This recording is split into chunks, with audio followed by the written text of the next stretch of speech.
The atmosphere near the school notice board was tense. Sushio Bai, wearing a golden jacket, was taunting Wang Hao.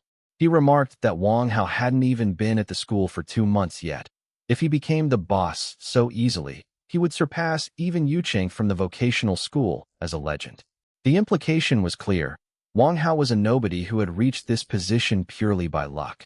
Students standing nearby began whispering that Wang Hao was a newcomer and an outsider, whereas Yi Zhan had been there for years, so Yi Zhan ought to be the boss. Wang Hao's anger hit the roof. He retorted, "Who says we have a close relationship? Stop spouting nonsense. What business is it of yours who becomes the boss between me and Yi Zhan? We're brothers. There's no hierarchy between us. You're not a gangster, so don't worry about it. Just handle the girls around you. That's your job." Sushio Bai was irked, but Wang Hao belittled him further, telling him that if he had spare time, he should go hit on new girls. That was where his true talent lay. With that, Wang Hao walked away. Back in the classroom, Wang Hao was sleeping at his desk. The teacher scolded him and made him wake up. The other students laughed, but also praised him, calling him their idol. However, a friend quietly asked, "Hao Ji, if Yi Zhan really does snatch the boss's seat from you?" "Well, I think he has plenty of supporters." Hearing this irritated Wang Hao even more. Just then, his ex-girlfriend, the girl in the pink jacket, arrived and asked why he was so angry. Wang Hao suddenly snapped. He shouted, "The reason I'm like this is because that ex of yours, Sushio Bai, is trying to drive a wedge between us. I couldn't care less about him. If he has the guts, let him round up every thug in the school and come after me. If I even so much as frown, then my name isn't Wang Hao. Let's see who gets the last laugh." Hearing this, the girl started to cry. She asked, "Why are you yelling at me? You know how scary you look when you shout." Wang Hao's anger instantly melted away. Seeing her tears, he immediately reached out and wiped them away. He said in a gentle voice, "Sorry, it's my fault. I shouldn't have yelled at you." He added, "There are things you don't know, and I don't want to explain them either." Tearfully, the girl said that, even though she was no longer his girlfriend, he could still talk to her. She complained about how gentle Taoji was. He never shouted at her. Wang Hao soothed her, saying, "I don't shout at people. I'm not a lion."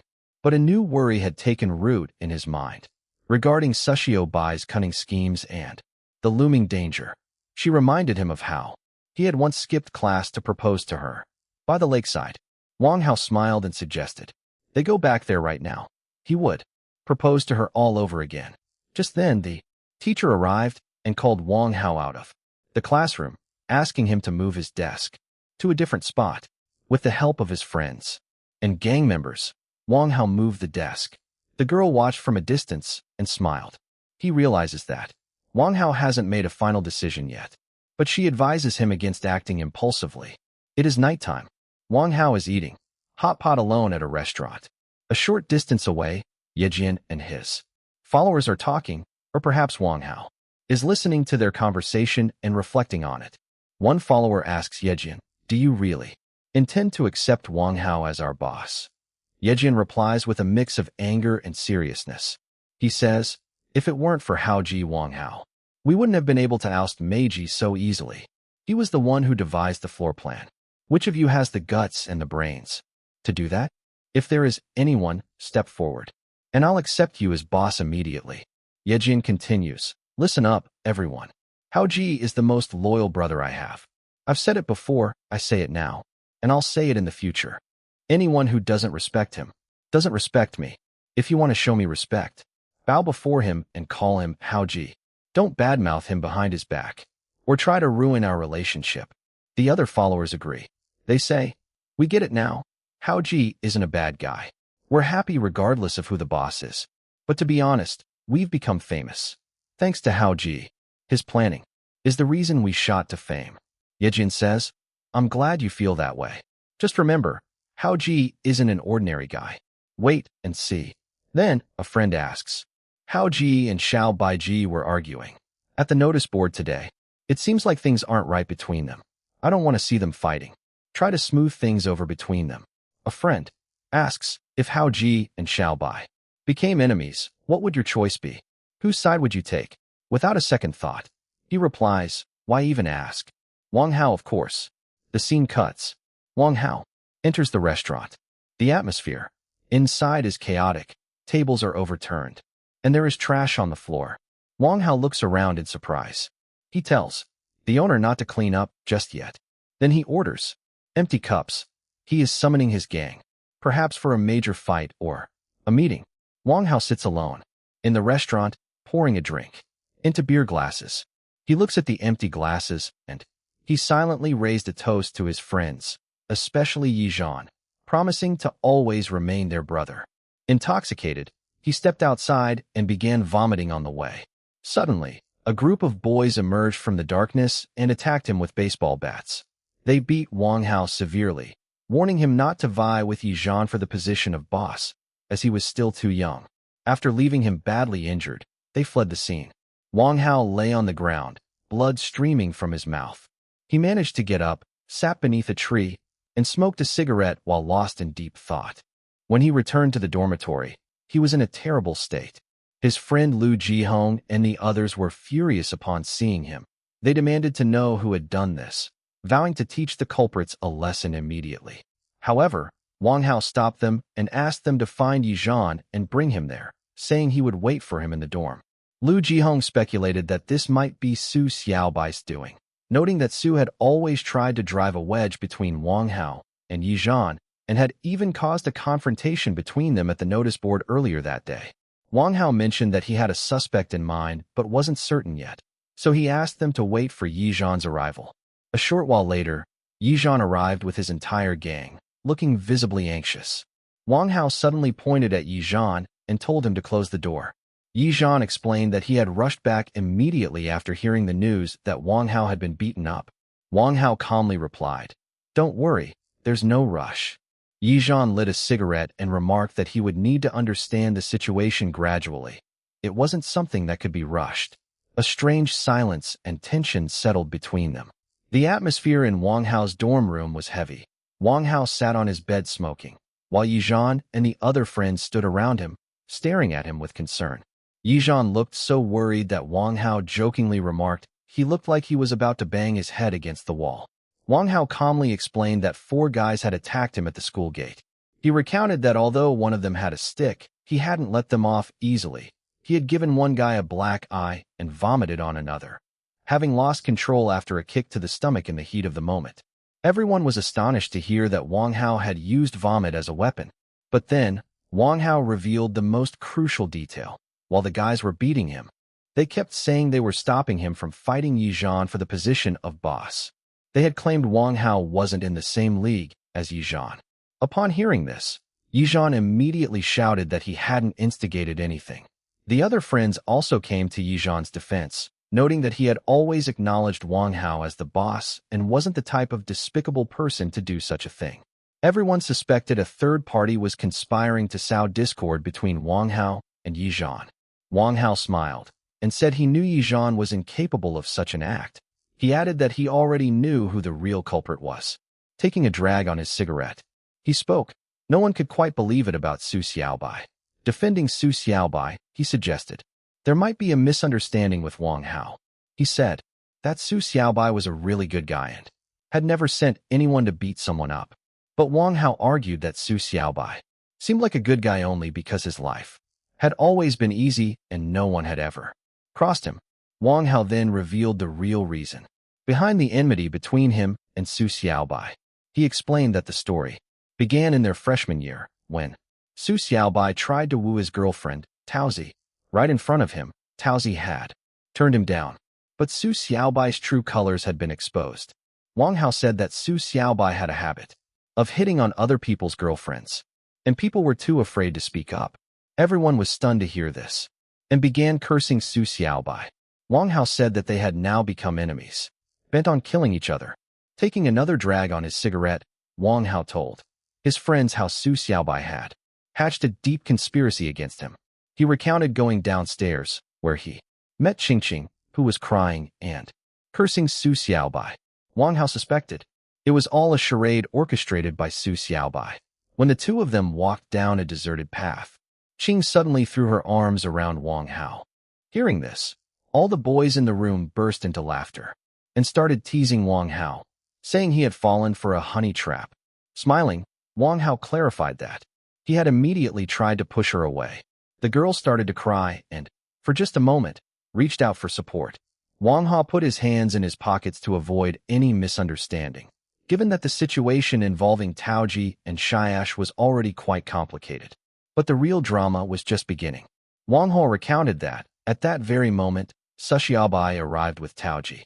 Sushiabai asked in a mischievous tone why Wang Hao was embracing another girl instead of his own girlfriend. Hearing this, Qing immediately pushed Wang Hao away and lied, claiming that Wang Hao had seduced her. Upon hearing this, Zhan and the other friends were absolutely furious. They couldn't believe Sushiabai could stoop so low. Wang Hao recounted that after Taoji left, Su Xiaobai arrogantly declared that he would bring Xiaosh back only if Wang Hao apologized to him. Hearing this, Wang Hao became so furious that, acting on impulse, he delivered a powerful kick to Su Xiaobai's face. Wang Hao explained that Su Xiaobai subsequently threatened to turn the school's entire gang of bullies against him and have him expelled. Wang Hao admitted that he wasn't afraid of the fight itself, but rather of losing his friends. His outburst at the notice board was a result of that very fear. However, his friends bolstered his spirits, asserting that their bond was too strong for any third party to tear apart. Jian confirmed that he had personally instructed everyone to accept Wang Hao as their leader. Now that the truth was out, they would unite to counter Su Xiaobai's scheme and teach him a lesson. The story moves forward as Wang Hao and his entire gang stride down the school dormitory corridor. Wang Hao knocks on a door and calls out, "I am Wang Hao from grade 10. Open the door." When there is no response from within, one of his friends kicks the door open. They enter the dark dormitory room. Sweeping his flashlight across the space, Wang Hao reassures the terrified students sitting there. "Don't worry," he says. "Meiji is finished. I won't bother you. Just stay out of my way." He pats a boy on the head and walks out. While standing in the corridor, a boy suddenly came running and reported that someone had lodged a complaint and the floor manager was on his way up. Wang Hao immediately handed a pack of cigarettes to his friend Yazhan and told him to handle the situation. Then, they entered the next room. A large, muscular guy, with Kwang written on his shirt, was sitting there. Mocking Wang Hao, someone said, "Has that grade 10 Wang Hao become famous? After beating up Meiji, he's now come to act tough in grade 11 too." Wang Hao didn't reply. Kwang stood up in anger and tried to attack Wang Hao, but Wang Hao instantly dodged and countered. Jian didn't miss the chance either and kicked Kwang. The others joined in and gave him a thrashing. After the beating, Wang Hao delivered the same threat we saw earlier. He told the battered Kwang that for the next 2 years, he would keep hearing his name and remember the time he survived with just one beating. As they left the room, Wang Hao remarked, "If you had just cooperated from the start, why go through all this trouble?" Standing in the corridor, a red-haired boy praised Wang Hao. He said, "Brother Hao, I never believed I could beat up seniors." Wang Hao smiled and said he didn't like fighting, but that boy had underestimated grade 10. Then, they went to the third room. The atmosphere here was completely different. A boy opened the door with a smile and offered a cigarette. "Brother Hao, come in. See if the person you're looking for is here." Wang Hao shone his flashlight around and saw 2 boys sleeping. He said very politely, "Go back to sleep. Sorry for the disturbance tonight. If you respect me, Wang Hao, come to me if you ever have any trouble. I'll help in every way I can." The boys there also happily invited Brother Hao to visit any time. Once outside, Jian praised Wang Hao. "You certainly know how to win hearts." Wang Hao asked if they had found the person yet. Yizhan replied, "Not yet, but the major twist is still to come." He warned that grade 12 was old dog's territory and was quite dangerous. They had to be cautious because their own power was still just building up. Wang Hao and Yizhan were discussing their strategy. Wang Hao said they would go searching, but if they ran into old dog's men along the way, they would remain polite. He asked Yizhan if he could recognize old dog's men among the grade 12 thugs. Yizhan smiled and said he knew them well. As long as they didn't act too arrogantly, there wouldn't be a problem. Just then, the red-haired boy asked an important question. He asked what would happen if the people who attacked Wang Hao that night turned out to be old dog's men. Wang Hao immediately dismissed the idea.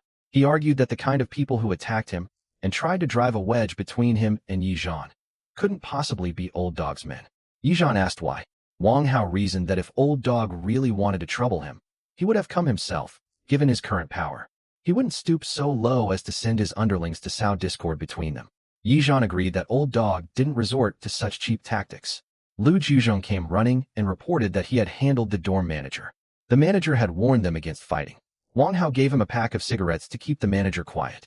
He told Lu Juzhong told them to wait, and signaled the rest of the gang to move forward. The gang climbed the stairs and reached the second floor.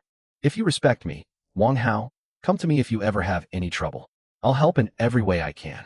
The boys there also happily invited Brother Hao to visit any time. Once outside, Jian praised Wang Hao. You certainly know how to win hearts. Wang Hao asked if they had found the person yet. Yizhan replied, not yet, but the major twist is still to come. He warned that grade 12 was old dog's territory and was quite dangerous. They had to be cautious because their own power was still just building up. Wang Hao and Yizhan were discussing their strategy. Wang Hao said they would go searching, but if they ran into old dog's men along the way, they would remain polite. He asked Yizhan if he could recognize old dog's men among the grade 12 thugs. Yizhan smiled and said he knew them well. As long as they didn't act too arrogantly, there wouldn't be a problem. Just then, the red-haired boy asked an important question. He asked what would happen if the people who attacked Wang Hao that night turned out to be old dog's men. Wang Hao immediately dismissed the idea. He argued that the kind of people who attacked him and tried to drive a wedge between him and Yizhan couldn't possibly be old dog's men. Yizhan asked why. Wang Hao reasoned that if old dog really wanted to trouble him, he would have come himself, given his current power. He wouldn't stoop so low as to send his underlings to sow discord between them. Yizhan agreed that old dog didn't resort to such cheap tactics. Lu Juzhong came running and reported that he had handled the dorm manager.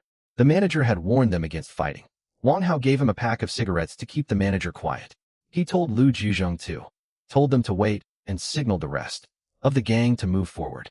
The gang climbed the stairs and reached the second floor.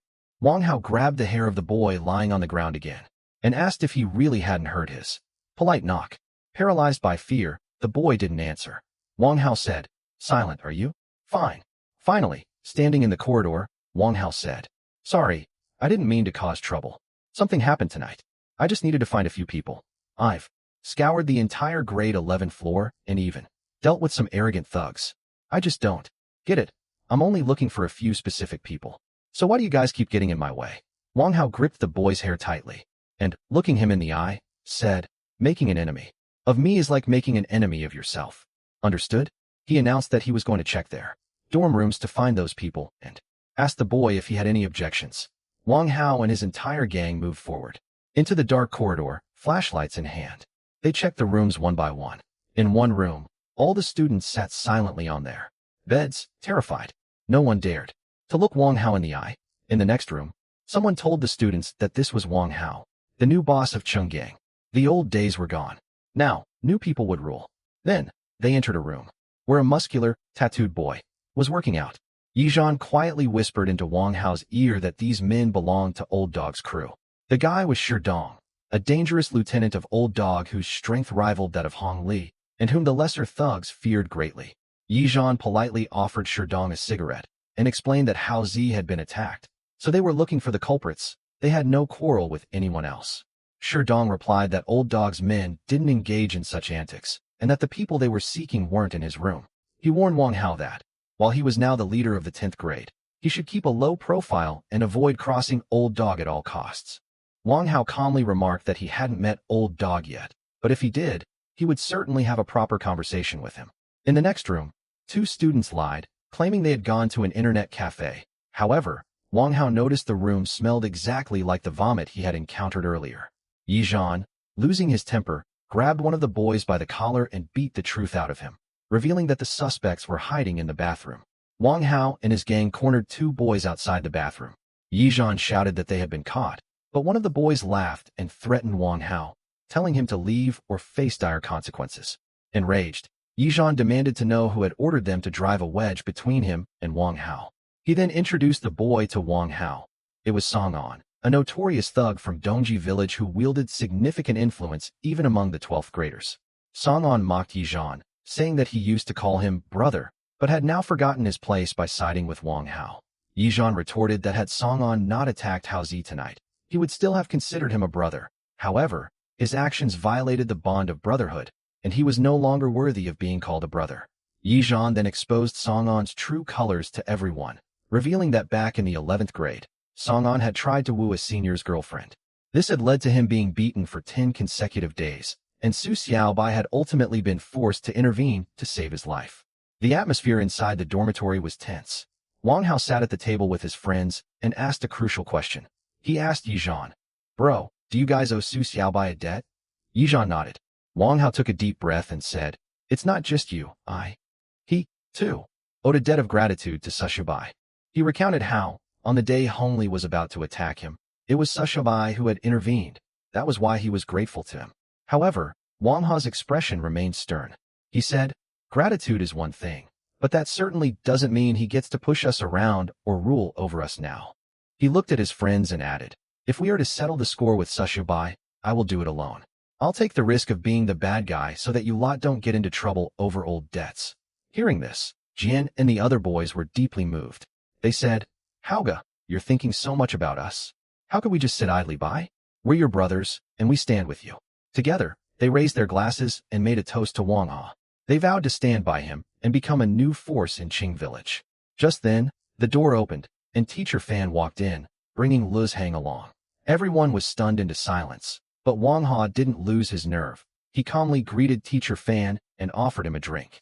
Teacher Fan looked closely at Wang Hao and smiled. He remarked, "Heroes always emerge from the youth. I thought you'd get beaten up if you clashed with the grade 12 and 13 seniors, but instead, you brought them under your control."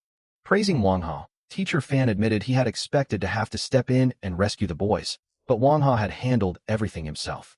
Teacher Fan took a sip from Wang Hao's glass and said, "If any trouble arises in the future, I'm going to need your help."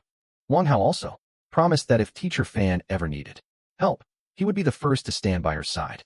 In doing so, Wang Hao not only won over his friends' hearts, but also earned the respect of the school's strict teacher.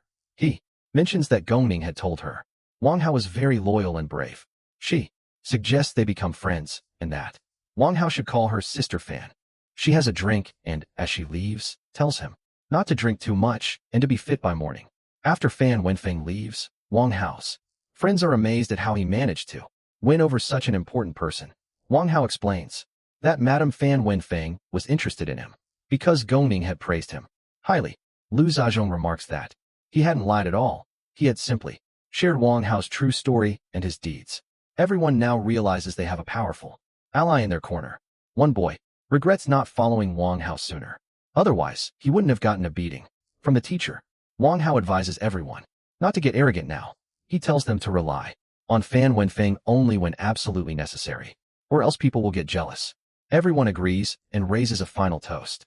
The next morning, Wang Hao and Yizhan are arriving at school. On the way, students whisper about them, saying this is the guy who smashed down the dormitory doors for grades 12 and 13 the previous night. As soon as he enters the classroom, Xiaoxua approaches Wang Hao angrily. She asks if he is really going to fight Su Xiaobai. Wang Hao asks if she feels sorry for Su Xiaobai. Xiaoxu says she isn't upset, not because of Su Xiaobai, but because of him. She asks if he still hasn't understood her feelings. She holds his hand and asks if it is safe to fight a dangerous enemy like Su Xiaobai. Wang Hao reassures her that he never acts without confidence and a plan. He says that while Su Xiaobai is certainly strong, he isn't afraid of him. Relieved, Xiaoxu rests her head on his hand. At lunchtime, Wang Hao and Xiaoxu are eating together in the cafeteria. Xiaoxu remarks that Wang Hao now gives off the vibe of a true leader or boss. Just then, their friends, including Zhang Lahong, arrive. They mention that the news has spread throughout the school, and out of fear, no one dares to help Su Xiaobai anymore. The scene shifts to the cafeteria, where Wang Hao is eating with his friends and Xiaoxu. His friends, especially Lahong, are praising him. They say Wang Hao has become a big name in the Chang'eo school underworld, on par with the veteran old dog Laogu. They no longer need to fight alone because they have a strong organization. Wang Hao smiles and says they are all brothers and should help one another. In the afternoon, the atmosphere in the classroom is a bit tense. Xiaoxu angrily asks Wang Hao about Su Wan, who might be Su Xiaobai's sister or another girl, claiming that Wang Hao and Taozi are perfect for each other, while she herself is merely a mistress. She is confused about who was with whom first. Wang Hao calmly tells her to drop the talk about who is a match for whom. What matters is who he likes. Shazui's anger subsides, and she asks if that means he likes her. Then, she softens her tone and says she just wants to be with him. She doesn't demand to be the only one. In Wang Hao's heart, she says she knows what Wang Hao is thinking. He had used harsh words earlier to get Shazui to come back to him, believing that she liked him. Shazui complains that while Wang Hao used to propose with flowers and candles, he is completely indifferent now. She remarks that men cannot be trusted. At night, after self-study, Wang Hao tells his friends that he might not return today. His friends are worried because he is now a target, and Shishubai, or Old Dog, could attack him. But Wang Hao is confident. He asks who would dare mess with him now. If Shishubai gets in his way, he'll finish him off, and if Old Dog shows up, well, what's the point of them facing it together? Wang Hao is standing outside Shaju's house. Shaju asks if he is really not going back. Wang Hao jokingly says that since they are practically engaged, he should get used to the atmosphere of the house beforehand. Once inside, Shaju is surprised that he actually came upstairs. She hands him some water, telling him to drink it, and then leave. However, Wang Hao sits on the sofa, watches TV, and sips the water slowly. When Shaju goes to take a shower, Wang Hao lights a cigarette. When Shaju comes out wearing pink pajamas, she angrily tells him to put out the cigarette, fearing her parents might walk in. Wang Hao reminds her that her parents won't be back for another 2 weeks. Shaju blushes and sits on his lap, saying the smell will be gone by then. They kiss again. Shaju asks if he is really not leaving. Wang Hao replies that, given the current situation, he can't go back. Finally, Shaju brings him a blanket. She tells him to take a shower first and watch TV if he can't sleep, noting that her family is allergic to the smell of smoke. He decides to stay the night. Shaju blushes and says they are still too young for that. But Wang Hao is making a racket. Eventually, Shaju gives him a blanket and leaves, while Wang Hao falls asleep on the sofa. The next morning, Wang Hao and Shaju are walking to school hand in hand. Other students are surprised to see them and whisper about Wang Hao. Everyone now knows the couple is official. However, a few days later, the atmosphere in the cafeteria changes. Wang Hao and Shaju are eating with their friends when suddenly, a brick strikes Wang Hao on the head, leaving him covered in blood. The attack comes from a muscular boy carrying a bag full of bricks, Hu Jinmin, also known as Brick Brother. Enraged, he is about to attack Wang Hao again when Shaju steps in. She screams that she will leave Wang Hao and go back to Taozi, begging him not to hit Wang Hao. But Hu Jinmin's anger doesn't subside. He grabs Wang Hao by the collar and lifts him up, shouting that Wang Hao has become a big boss who walks around with an entourage. He calls him a coward for hiding behind girls. Then, Hu Jinmin drops a bombshell. Taozi has gone missing. He reminds Wang Hao that he had married Taozi, but is now neglecting her to be with another girl. Wang Hao is shocked. He asks when Taozi disappeared, and Hu Jinmin reveals that she has been missing since morning and had been crying over Wang Hao every day. He says that Taozi never goes anywhere other than the school or the classroom. Therefore, she must be in trouble somewhere. Hu Jinmin threatens that if Wang Hao doesn't find Taozi, he will kill him at Chagao School. Wang Hao realizes the situation is serious. He tells his friends to take Shaju back. He is about to set out to find Taozi. Hu Jinmin warns him that Taozi usually stays at the school or the hostel, so he should look for her there. Wang Hao throws off his jacket and prepares to search for Taozi. Wang Hao's anger was now at its peak. Shouting at the boys standing in the cafe, he declared that if they loved death so much, he would finish them off right then and there. Everyone held their breath in fear. He immediately ordered his entire crew that afternoon classes were canceled. Everyone had to go out and find Taozi. He said that even if they had to dig up the entire Bayan area, Taozi had to be found. Upon hearing his orders, all his men rushed out. Wang Hao put on his jacket. His face was smeared with blood, yet his eyes held a single, focused purpose. Just then, Yejin and Suan arrived. Wang Hao angrily asked Yejin why he was doing this. He told Yejin to use all his contacts to find Taozi. Yejin replied that he was already doing so, and that Suan had briefed him on everything. Wang Hao's anger flared up further. He demanded to know why they hadn't told him sooner. Yezhan calmly explained that he had assumed Taozi had simply gone out for some fresh air because she was in a bad mood. He hadn't wanted to spark another argument between Wang Hao and Shashue over the matter. Wang Hao asked for details. Suan, with tears in her eyes, explained that Taozi had been very upset for the past few days. Everyone in the Don group had tried to cheer her up, but nothing seemed to work. Suan tearfully said that only Wang Hao could make Taozi happy. She went on to explain that after self-study that morning, Taozi had said she was going out to eat alone. When the others tried to accompany her, she refused and left by herself. She hadn't returned since. Suan had first told Brick Brother, then Yezhan. Yezhan had been searching for her since the morning. At first, they hadn't thought it was a serious issue, so they hadn't bothered Wang Hao. But now, as she remained missing, they were getting worried. Wang Hao said he understood and was about to set out immediately to search. But Yejan stopped him and told him to get the head injury treated first. Wang Hao refused. He said his brother and Hu Jimin's gang were already out searching. Yejan tried to calm him down, assuring him that with so many people looking, she would be found. But Wang Hao shoved him away. He had lost control. He told Yejan that Taozi wasn't the type of girl to disappear without a reason.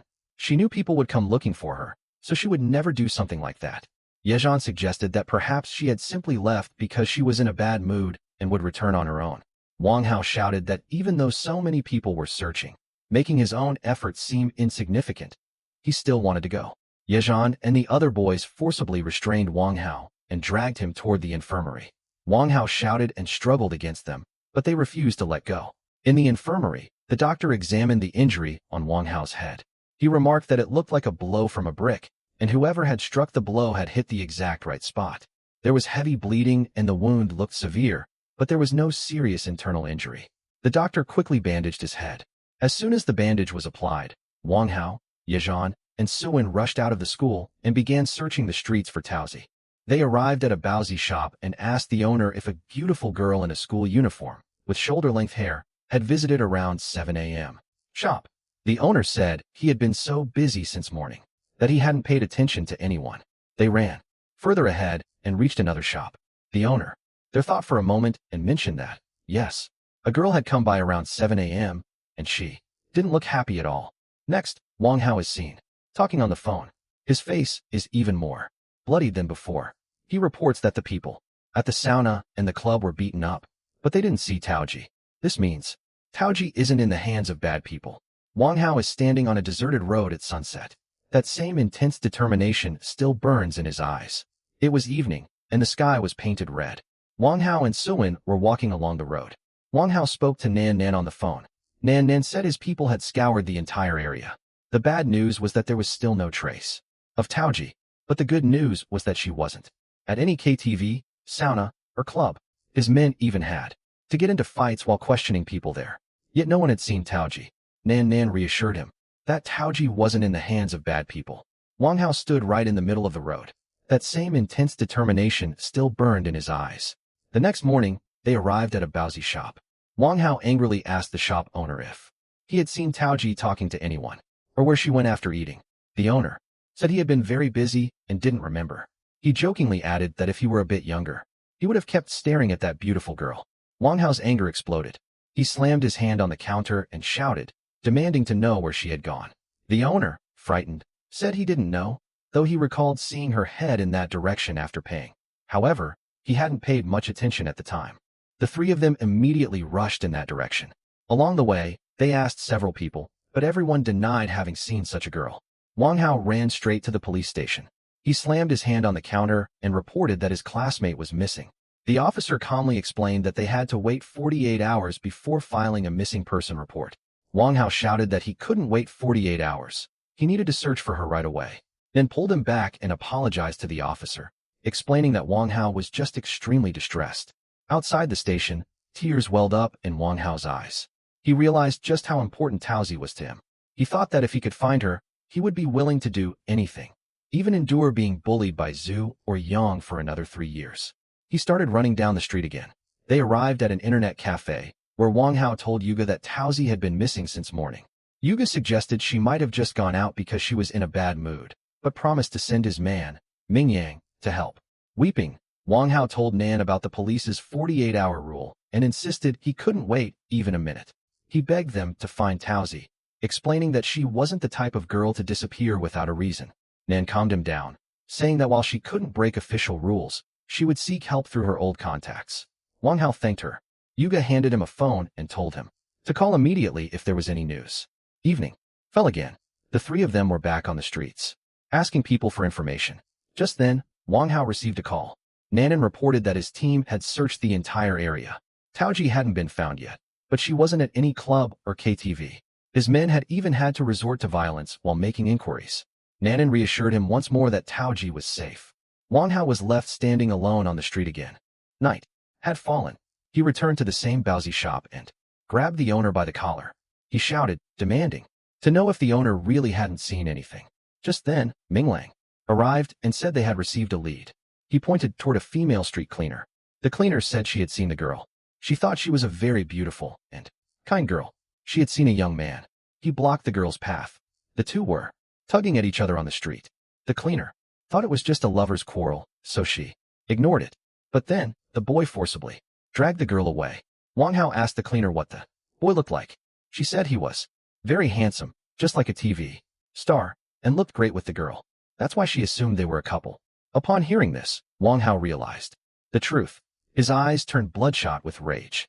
He punched the wall in anger and shouted, "It's Su Xiaoba." His hand was drenched in blood. He immediately ran back to the school.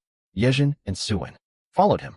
When they reached the school and looked through the classroom window, they saw Su Xiaoba sitting inside. Wang Hao was about to smash the window and jump in, but Yejin and Suin held him back. Yejin explained that attacking now would be a mistake. They should wait, follow him, and then catch him. To calm Wang Hao down a bit, Yejin called Nan Nan. Wang Hao took the phone. Nan Nan explained that even though Su Xiaoba was the kidnapper, they didn't know if he had accomplices. If they attacked now, his accomplices might harm Taozi or take her hostage. So, they shouldn't disturb the snake in the grass. They shouldn't alert him, but rather wait until he led them to Taozi. Wang Hao, Yejin, and Suin sat on the stairs and waited. Wang Hao smoked a cigarette and tried to control his anger. He said that we shouldn't stop the search party so that Sushibai wouldn't suspect that we had found out. And most importantly, we shouldn't tell Brick Brother, because he has a terrible temper and would smash a brick right on his Sushibai's head, causing our plan to fail. Just then, Sushibai stepped out of the classroom. A girl, Yi Chikian, approached him and asked if she could come to his house. Sushibai refused, saying he had work to do today. Yi Chikian walked away, looking a bit dejected. As soon as she left, Suin grabbed her and covered her mouth to prevent her from making any noise. Sushibai went back into the classroom.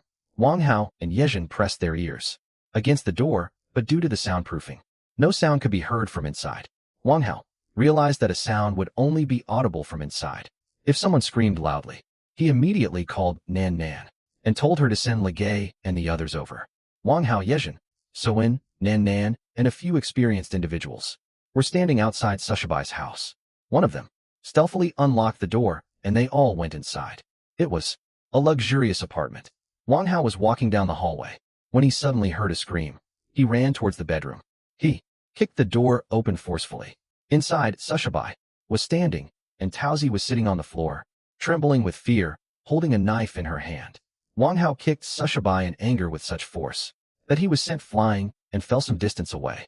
Wang Hao glared at him and said that he would deal with him later. Wang Hao slowly approached Taozi. Taozi pointed the knife towards him. Wang Hao gently took her hand and said, "Taoji, it's me, Wang Hao." Tears welled up in Taoji's eyes. She asked, "Is it really you?" Wang Hao embraced her. Tearfully, Taoji said she knew he would come. Wang Hao reassured her that she wasn't alone. Suin, Nan Nan, and everyone else were there to protect her. Meanwhile, Yejin grabbed Sushibai and began beating him severely.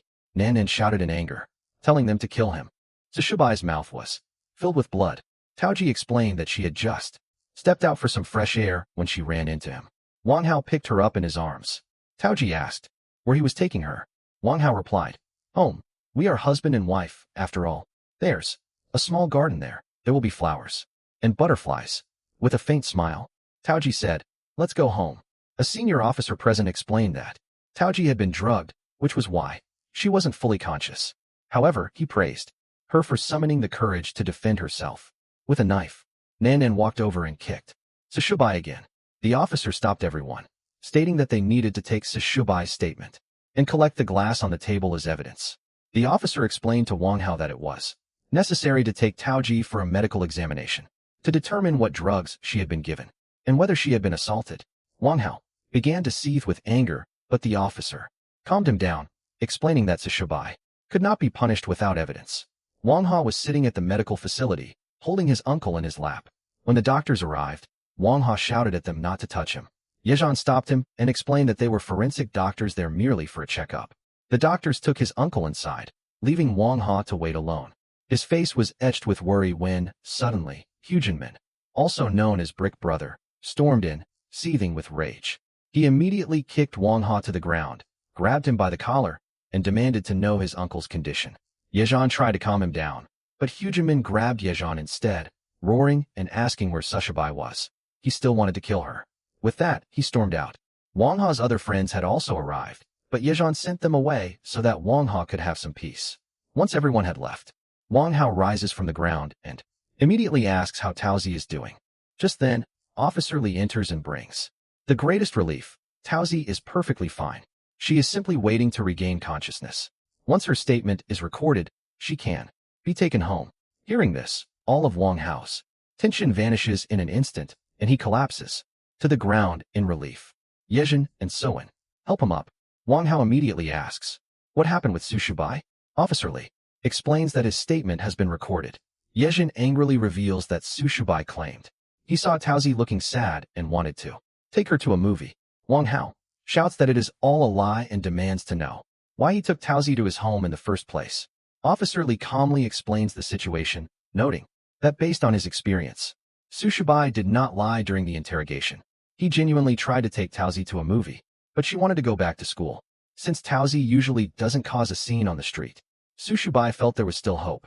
A street cleaning woman also witnessed the incident, thinking it was just a normal lover's quarrel. However, the story takes a dark turn.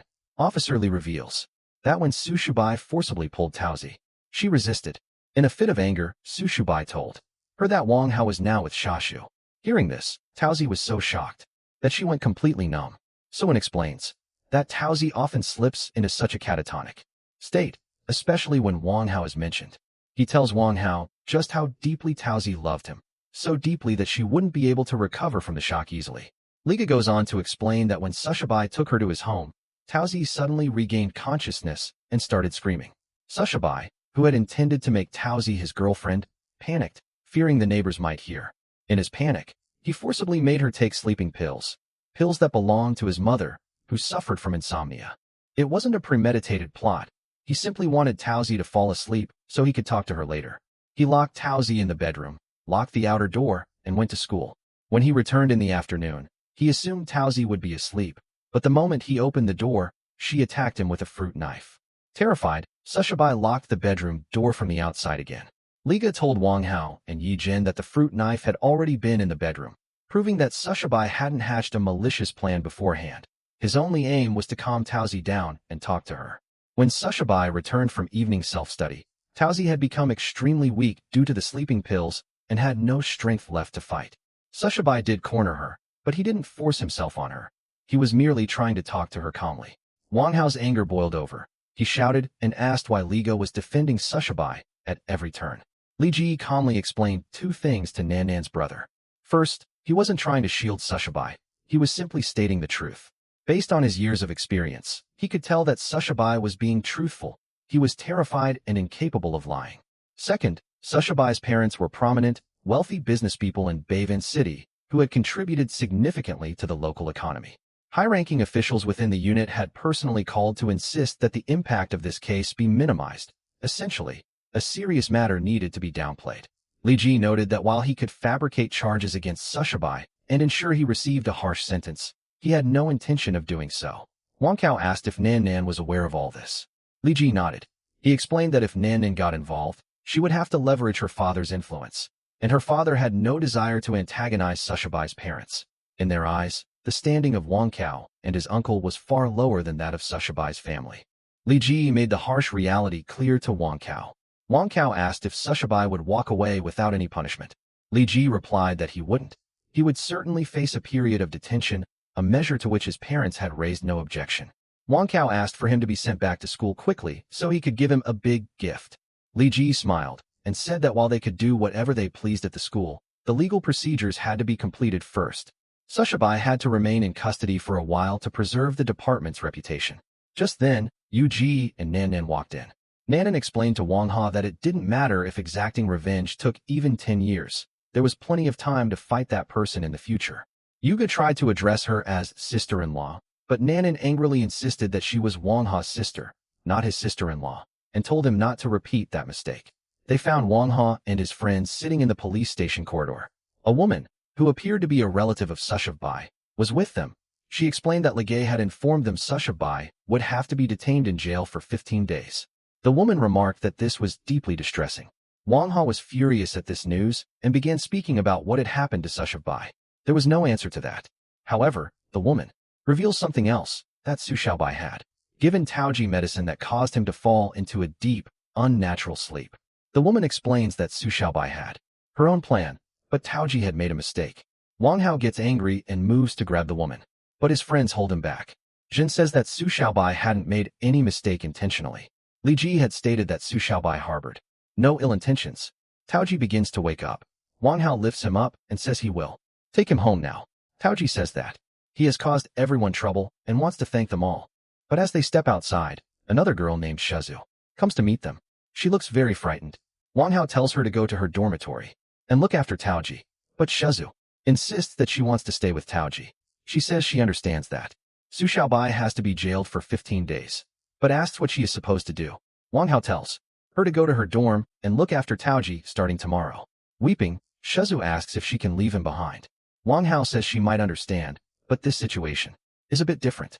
Shazu says she understands, and the story takes a new turn here, as she agrees to look after Taoji starting tomorrow. But will she really be able to do it? Will Su Xiaobai's situation improve? Will Wang Hao and his friends be able to handle all this? The answers to these questions will be revealed in future episodes. And yes, that's where the video ends. Next up is a gangster-themed segment. You can see it in the video above. But first, listen to this. It means there are still many chapters to come, so don't worry. However, we also need to continue with the previous content.